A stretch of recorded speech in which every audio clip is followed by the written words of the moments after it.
அனைவருக்கும் வணக்கம். Welcome to our channel பொற்காலம். நாளை ஆகஸ்ட் 12ஆம் தேதி செவ்வாய்க்கிழமை சங்கடஹர சதுர்த்தி விரதம் கடைபிடிக்கக்கூடிய அற்புதமான நாள். இந்த நன்னாளில் வீடு பேற்றை அருளும் ஊர்த்துவ கணபதியை வழிபடும் முறை, தியான ஸ்லோகம், வடிவ அமைப்பின் சிறப்புகள், பலன்கள் இவைகளை பற்றித்தான் இந்த பதிவில் பார்க்க போகிறோம். இந்த பதிவை பார்க்குறதுக்கு முன்னாடி இதுவரைக்கும் எங்கள் சேனலை சப்ஸ்கிரைப் செய்யாதவர்கள் சப்ஸ்கிரைப் செய்யுமாறு அன்போடு கேட்டுக்கொள்கிறேன். வாங்க நம்ம வீடியோக்குள்ளே போகலாம். மணப்பேறு அருளும் ஊர்த்துவ கணபதி. ஊர்த்துவம் என்றால் மேலே என்று பொருள்.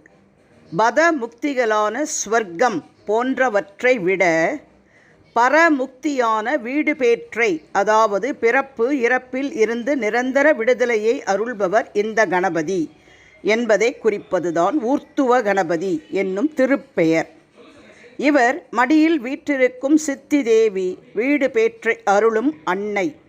8 கரங்களுடன் என் திசைகளும் நிறைந்து நிற்கும் கணபதி இவர். தியான ஸ்லோகம்.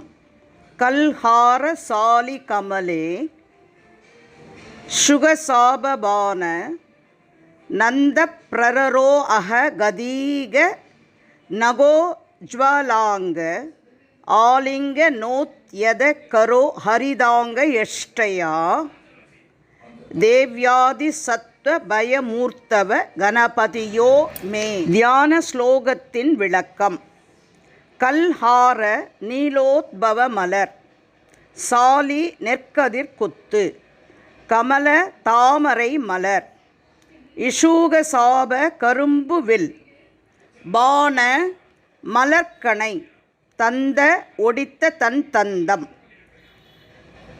புரோரோ அககதி வலிமை வாய்ந்த பெரும் கதை ஆகியவற்றை தாங்கி இருப்பவரும், கனக தங்கத்தைப் போல் உஜ்வல ஒளிரும் மஞ்சள் நிறமான அங்க திருமேனியரும், ஹரிதாங்க பசுமை நிறமுள்ள திருமேனியலும், யஷ்டியா கொடி போன்றவளுமான தேவ்யா சித்தி தேவியை ஆலிங்கன தழுவிய, உத்தியத கரோ கரத்தை உடையவரும் தேவியால் தழுவப்படுபவருமான ஊர்த்துவ கணாதிப ஊர்த்துவ கணபதியாகிய பெருமான் மே எனக்கு அபயம் பயமின்மையை திசது அளிக்கட்டும். ஊர்த்துவ கணபதியின் வடிவமைப்பு. நீலோத்பல மலர், குவளை அம்பிகை ஏந்தியுள்ள மலர். இறைவனின் 5 தொழில்களில் இது படைத்தலை குறிப்பது. நெற்கதிர் பயிர் வளத்தை குறிப்பது. அடியார்களின் ஆரோக்கியத்தை காப்பவர் கணபதி என்பதை காட்டுவது. செந்தாமரை ஞானத்தையும் சூரியனால் கிடைக்கும் ஆரோக்கியத்தையும் குறிப்பது. சித்தி தேவி, சித்தி என்றால் நிறைவு, வெற்றி, முழுமை என பல பொருள்களும் உண்டு.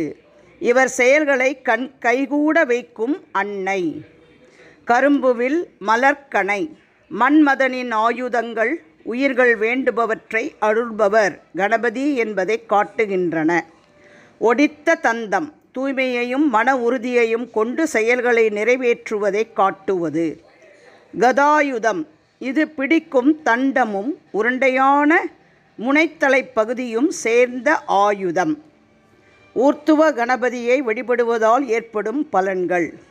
உடல் வனப்பு, பொலிவு, திருமணம் கைகூடுதல், வீடு பேறு ஆகியவற்றை அளிப்பார் ஊர்த்துவ கணபதி. சங்கடஹர சதுர்த்தி என்று விரதமிருந்து விநாயகர் கோவிலுக்கு சென்று வழிபடுபவர்கள் அவருக்கு நடக்கும் அபிஷேகத்தையும் பூஜையையும் தூப தீப ஆராதனைகளையும் கண்டு களித்து விநாயகரை வணங்கும்போது மனதார ஊர்த்துவ கணபதியை நினைத்து கொண்டு பிறப்பு இறப்பிலிருந்து விடுபட்டு வீடு பேற்றை அளிக்க வேண்டும் என்று பிரார்த்தித்து கொள்ளுங்கள்.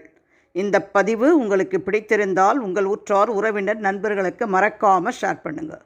வேறு ஒரு அற்புதமான பயனுள்ள பதிவோடு உங்களை சந்திக்கும் வரை விடைபெறுகிறேன். நன்றி, வணக்கம்.